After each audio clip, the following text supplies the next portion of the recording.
All right, good evening, everyone. If those of you down by the food could come sit and find a seat for the presentation, we're going to get started.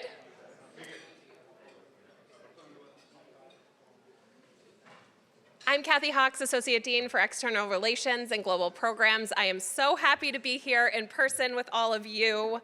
Thank you for coming. So in a moment, I will turn things over to Christy Cull to introduce our faculty presenter, Professor Kathryn Tucker. But first, I need to start with a huge thank you to so many of you in this room.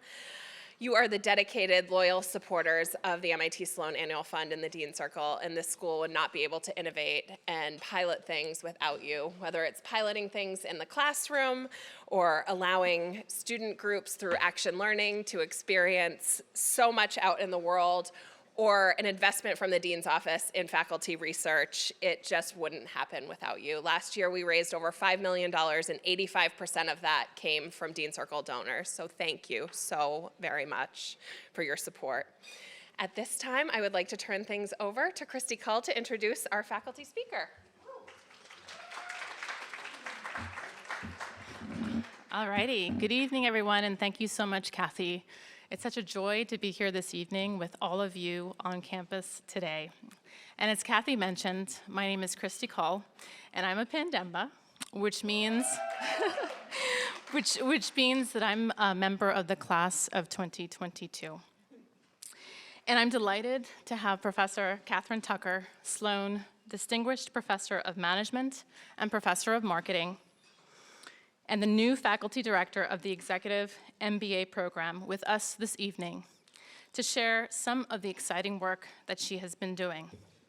I, like many of you, sat in many of her classes, and I remember fondly balancing understanding marketing with strategy and the competitive advantage.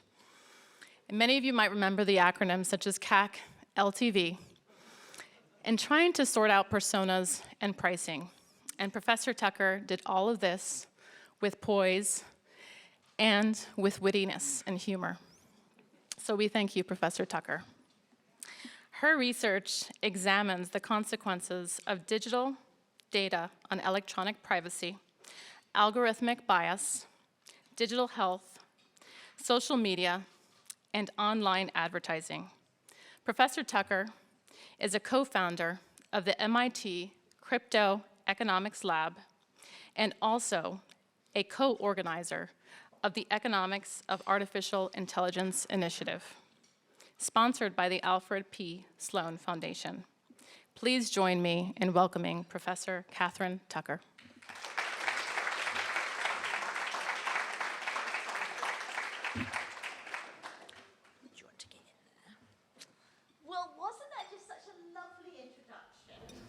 And, you know, what I think about this event is that it's just so adorably MIT, isn't it?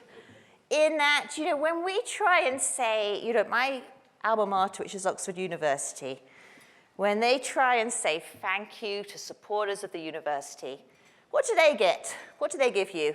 Port and pheasant. And what do we give you? The opportunity on a Friday night to spend some time listening to research. So, you know, I just think that's completely awesome, and it's amazing you're all here. So with that said, I'm going to talk to you today, and it's going to be it's going to be about my research. It's going to be quite different from the world you're used to hearing me talk about, which is where I'm usually being obsessed about pricing. But let me tell you about what I've been doing in academic research for the past few years. And it all started with pizza. And let me explain to you that comment, which is that I was presenting at the Federal Trade Commission one of the papers I've written about privacy, which is all about how people say they really care about their privacy, but when you give them, say, a slice of pizza, they start to act in ways which suggest they'll just give their data to anyone. And so, and let's be clear when I say who I'm talking about MIT undergraduates here. Now, we started here. I was presenting this paper, And all around me, I noticed that even though this was called the Privacy Conference, no one else is really talking about privacy anymore. Instead, the intellectual excitement was all about something called algorithmic bias. And this is an example that I remember from that conference where someone put up this screenshot from LinkedIn. And in it, you'll see that someone's searching for Stephanie. And the algorithm behind LinkedIn is saying, no, you can't possibly mean Stephanie. No, you must mean Stephen. And the speculation was that what we were seeing here was algorithmic bias, where the algorithm had learned something from data. They had learned the fact that, unfortunately, most people seem to be searching for Stephen, not Stephanie. And so the algorithm perhaps learned unconsciously bias from what people did. And this sent me on a journey, because this really intrigued me. But it sent me into a journey about thinking about, well, what else could go wrong in our world where so much is done around algorithms. And I've introduced this concept called algorithmic exclusion, which I would say is the complement to all the wonderful work which has been done on algorithmic bias and discrimination. And what it says is that this, we should be right to worry about that. But we should also be worried about when algorithms don't work, in particular for those who don't enjoy privilege. And algorithmic exclusion is saying, well, often algorithms might not work for very prosaic reasons. They may not work because sometimes data is just going to be missing due to differences in privilege. Sometimes data is sparse, it just doesn't really exist. Or sometimes data is so fragmented, you can't really piece it together in a way that the algorithm can ever use. So what I'm going to do in this talk is I'm going to give you some ideas about what I'm talking about and some of the research I've done to show how I think important this is. Now, I wasn't thinking of inflicting an equation on you because it is a Friday night.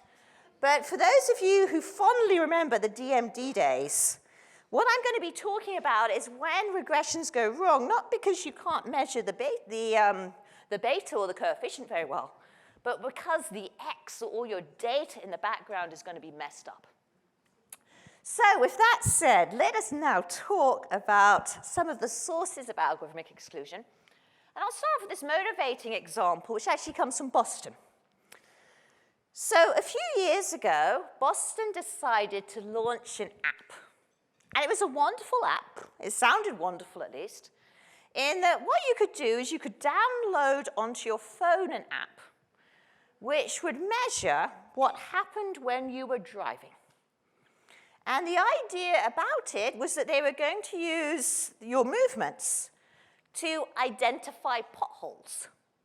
And if you live in Boston, this sounds brilliant, right? We have so many potholes everywhere.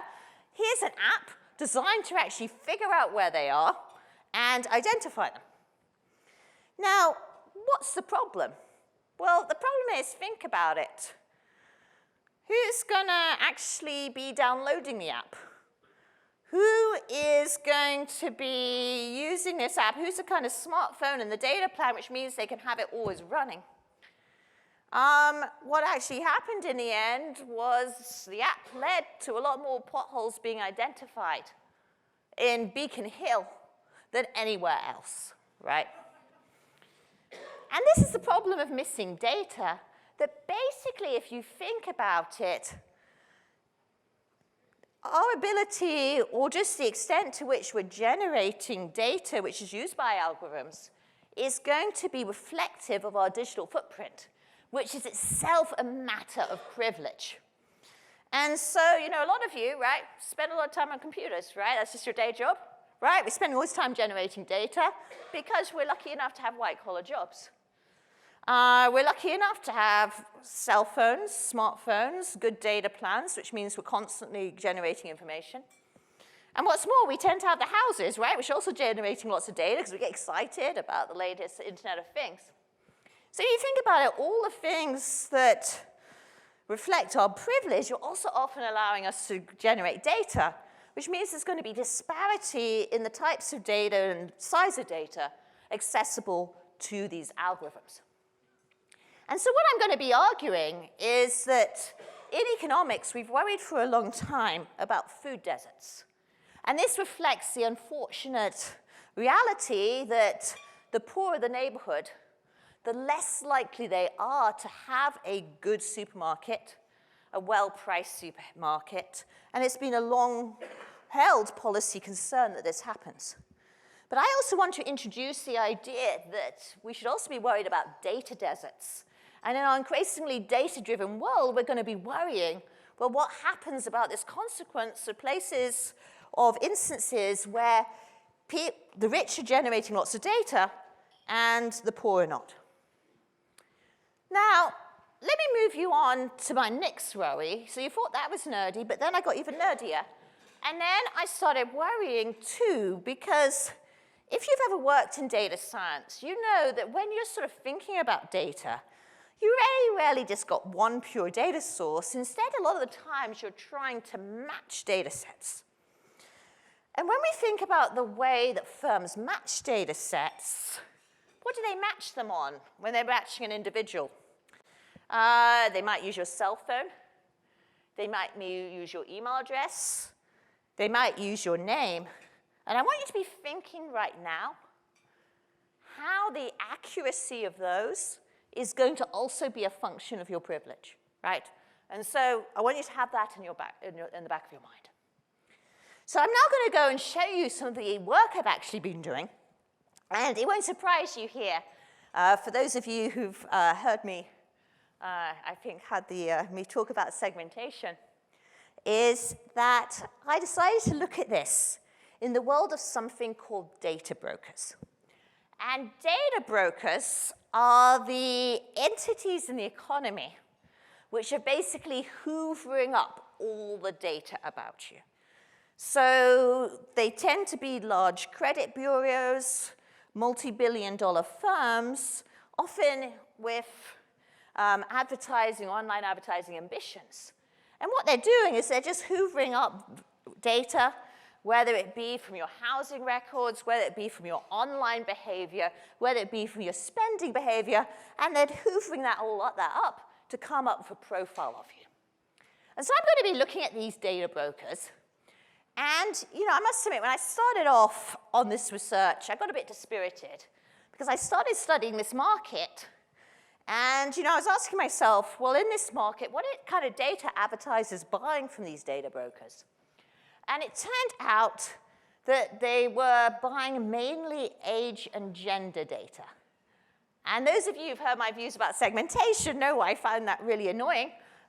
Age and gender doesn't really tell you much about the value you're creating, but nevertheless, that's what the advertisers are doing.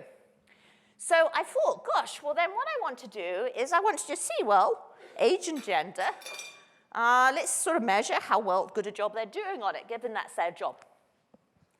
And so what I did in this paper, and I want to emphasize, it all sounds very simple, but the reason we were able to do that, is the most powerful person in advertising in Australia basically shouted at people until we got this data.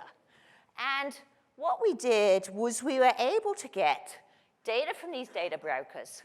And we asked the data broker to tell us whether someone was a woman or of a certain age.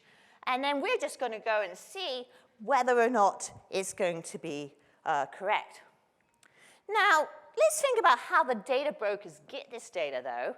I mean, how are they going to work out whether or not someone's of a certain age or a certain gender? Well, let's think about it. Well, maybe you can work out I'm a woman from my browsing behavior if I spend a lot of time, I don't know, looking at sanitary products or something like that. Maybe you can tell what age I am if I start browsing retirement homes. But I think you can already see the problem here, in that I could be browsing retirement homes for my parents, my grandparents. It's not going to be a perfect predictor. And indeed, I want you to look around the room. I want you to look at the men and the women in this room. And I want you to say, well, is it the case that really, if we looked at our browsing behavior for the last day, we're going to be able to predict what gender we are, right? It's going to be a really hard prediction task. So I want you to have that in your back of your mind, that what I'm studying is an industry which is trying to predict age and gender from data which just doesn't really make much sense to be predicting it from. Now, so we're going to see how good they are at this. And what we did in the research is, as I say, we had this powerful person in Australia shout at people. And we were able to get 30,000 people to basically tell us what age and gender they are. And then we went to all of the data brokers basically in the world, or at least the ones with, in the hundreds of millions of dollars range. And we said to them, can you tell us, for this person, we have their cookie, are they a man? And are they of this age range? So really quite simple questions. Now, this is what we've found. I've anonymized the data brokers to protect the guilty. Not innocent, they're not innocent, that's the point. So you can see here, I have basically all the data brokers that operate in the US here. And you can see there how good a job they did on predicting gender. And remember, these are powerful multi-billion-dollar firms. And you can see already, I hope, I know it's Friday night and you've maybe been doing electives all day, but ideally you're looking at that third column and you're trying to sort of average it out. If you do that, where do you get? They get it right about half the time. And if you think about it, getting gender right about half the time is actually quite funny, right? Now, so that was the big result. So, and this has been quite a famous, hard-hitting paper. So we got this, and we got this result, and it's quite shocking that they're doing so poorly given how we tend to think about the data economy and the idea that Big Brother's watching us and knows everything, right? They can't even get anywhere, close to something as simple as gender. So what we did then, though, was, as I say, I wanted to link it back to this question of algorithmic exclusion. And in particular, to see, well, did privilege actually affect how good a job these data brokers were doing in terms of your data accuracy? And this is what we found.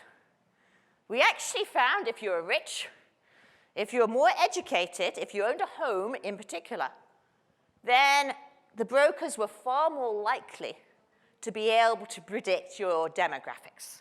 And by that I mean your age, your gender, your location, the number of children you had. They tend to do a lot better the richer you were.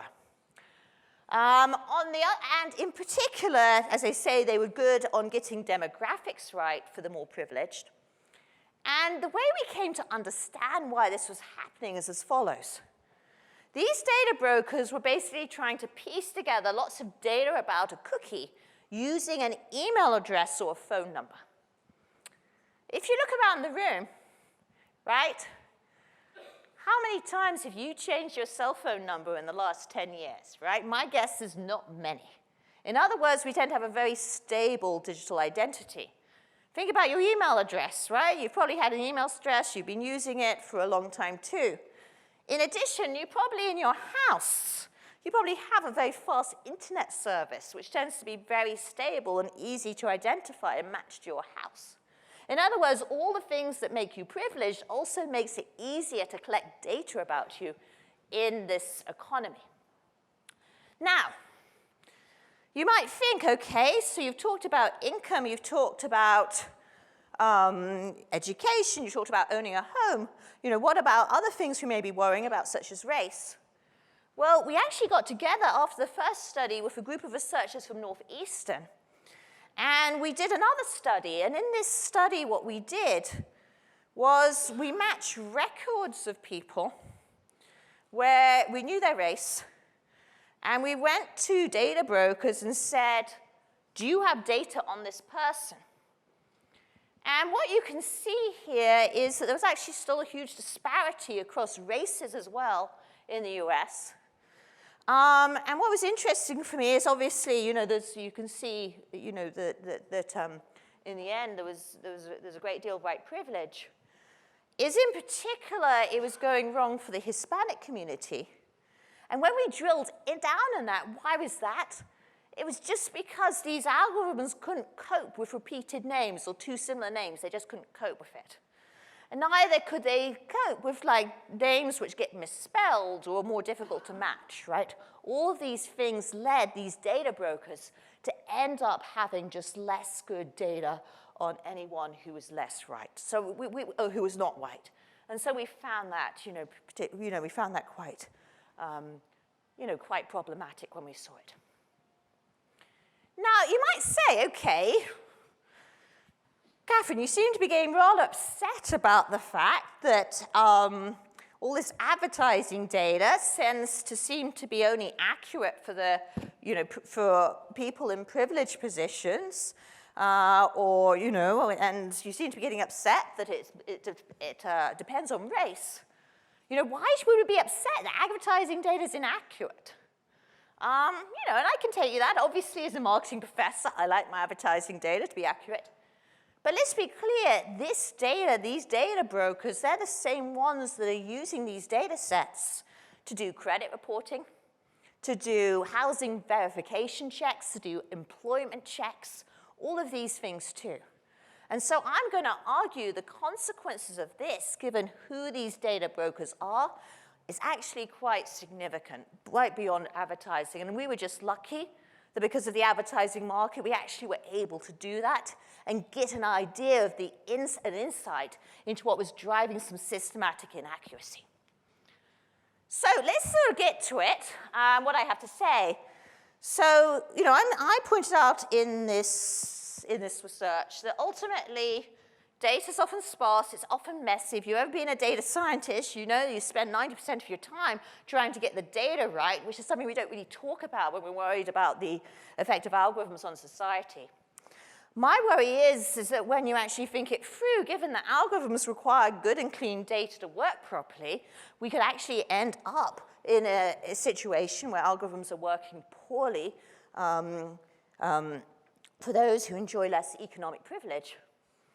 Now, I'm going to get now, though, so those are a summary of what we found, but I'm now going to get to a few provocative conclusions.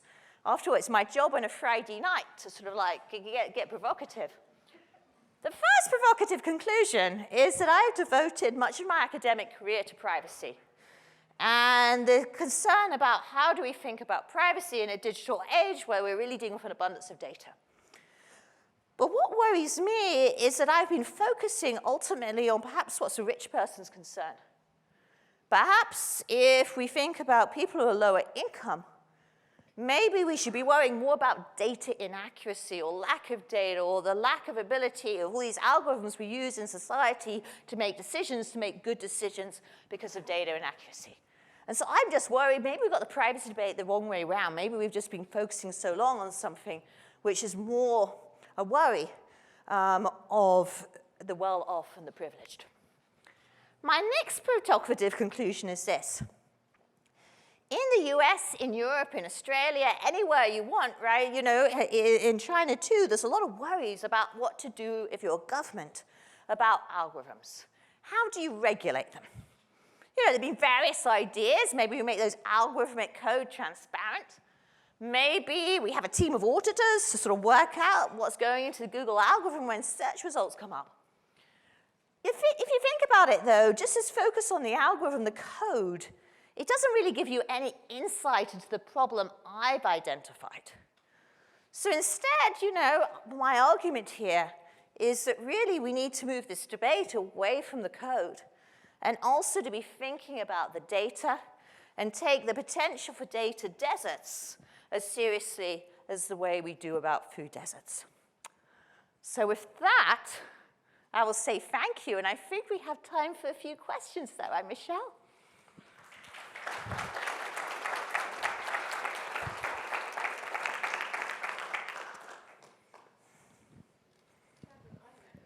Go ahead.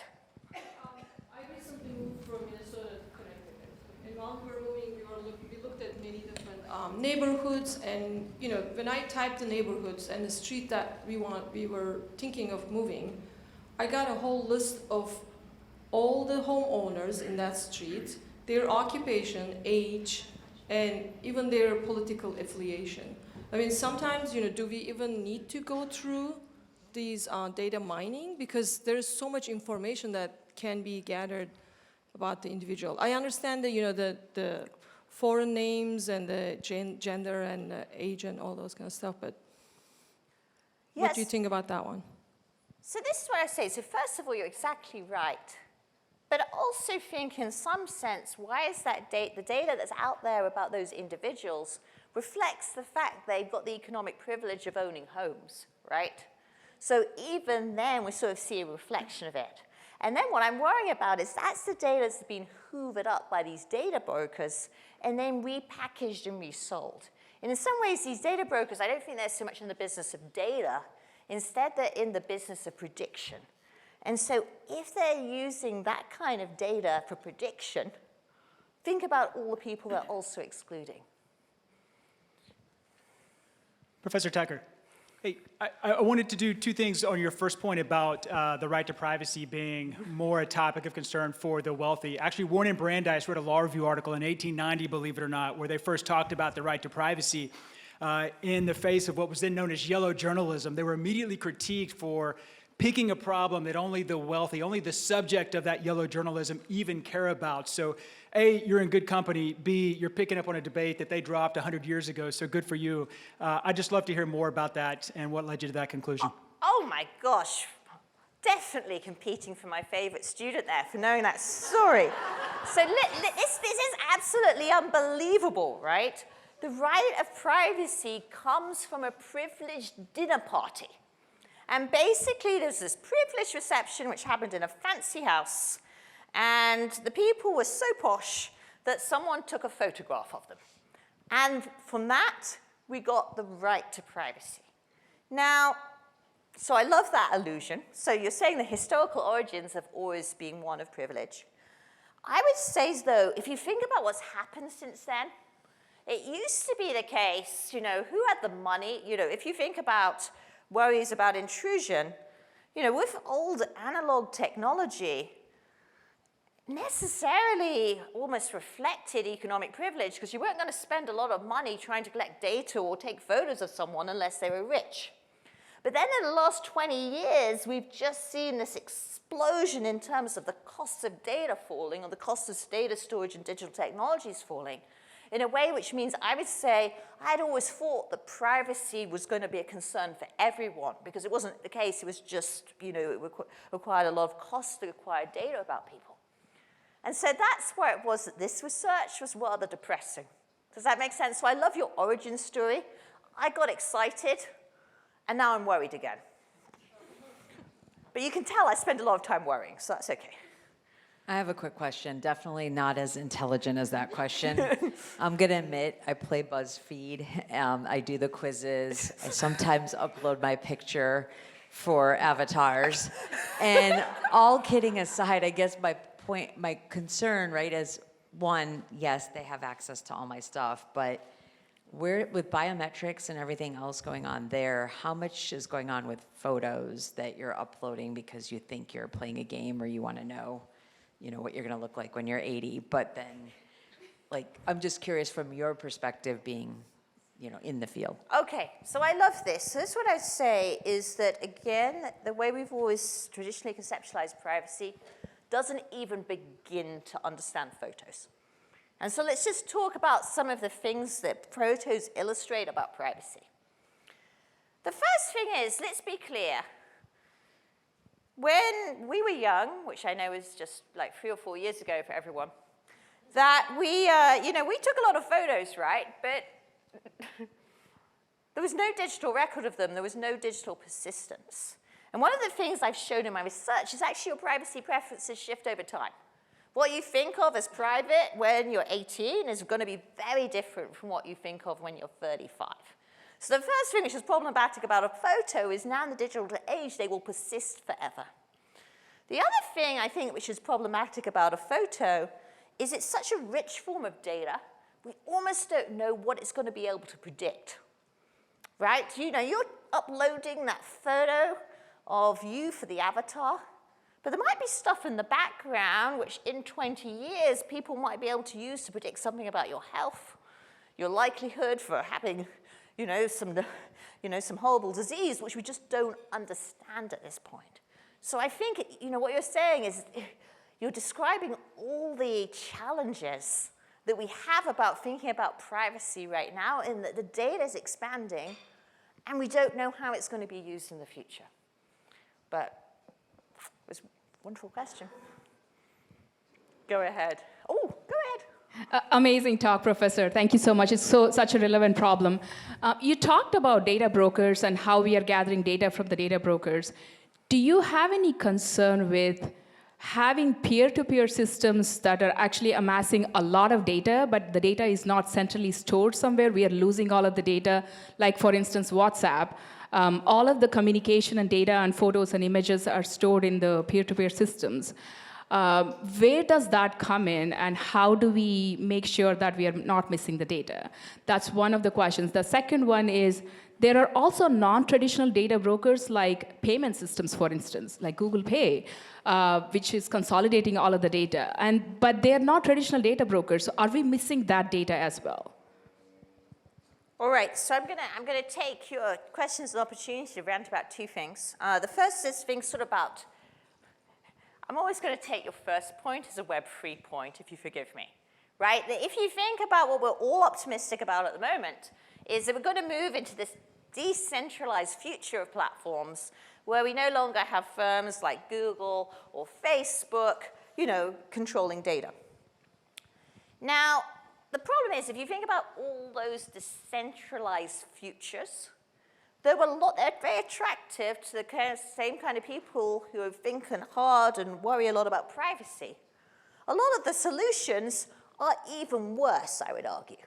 If you think about a typical blockchain solution, it's completely designed to not be changeable, right? Which is one of the worst things, At some point, maybe you're going to regret that choice on BuzzFeed, and then, you can't delete it if it's on the blockchain. So I'm worried. The second question is about payments data. My own view here is that we spent a lot of time worrying about advertising data. But advertising data, it tells you so much, right? If you actually think about what can put you in prison, what can really have significant economic consequences for you, it's actually details on what you spent. And so I'm glad you're worrying about it, because I'm worrying about that too. And I think maybe we've almost worried too much about browsing data relative to payments data in the privacy debate.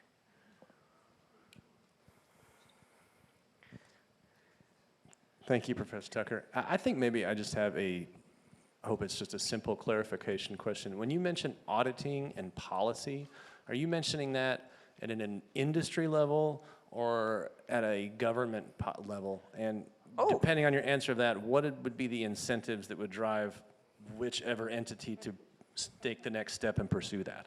Okay, so let's talk about algorithmic auditing. I sort of plunged into jargon at the very end. So what is auditing? Let me give you an example from Australia, which is a country where I've sort of been doing a little bit of policy work recently. So what it is the idea of setting up a special unit that will inspect the code of any large tech firm that's in charge or might help to spread news. And the idea is, if the government hires a team of computer scientists, they could inspect the code and try and make sure that it complies with whatever the policymaker's trying to do. Now, usually when you talk about the idea of algorithmic auditing, it's one of those things which I think is very attractive to policymakers. It sounds good, right? It sounds like you're doing something. But I want all of you to think really, well, how effective is it to ever sort of inspect code? If you think about your companies, if you got to inspect a bit of code, is it the case that you're really going to understand what's really going on? So I sort of think these are, both algorithmic transparency, algorithmic auditing, they sound like amazing things, right? You're like, oh, I must be doing that if I'm a policymaker. I'm just not sure they're really going to be effective. Now, I see the word last question, which means that there's a danger that if I kept on talking, you wouldn't be able to refill your drinks. So with that said, I would just like to say thank you to the fabulous team who convened this, and also thank you to the fabulousness which is all of you, not for just being here on a Friday night and like getting all serious with me and all of those kind of things, but also all you do for MIT. So I'd just like to say thank you. Wonderful.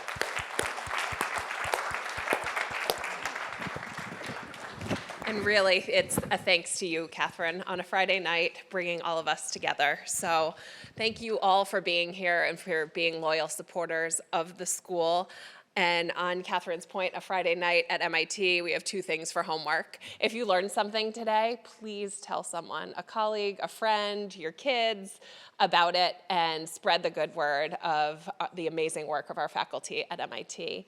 And second, if you have not renewed your Dean Circle gift for this year, we have launched a challenge. And so you can be part of 300 donors by the end of March that will unlock an additional $200,000 for the annual fund. So if you would renew your Dean Circle support, we would be so, so grateful. In this same room, I'll close on this note, Monica Lee, EMBA class of 2019, gave a keynote speech back in October at the end of our women's conference. It was amazing. Google it. It's on our YouTube channel.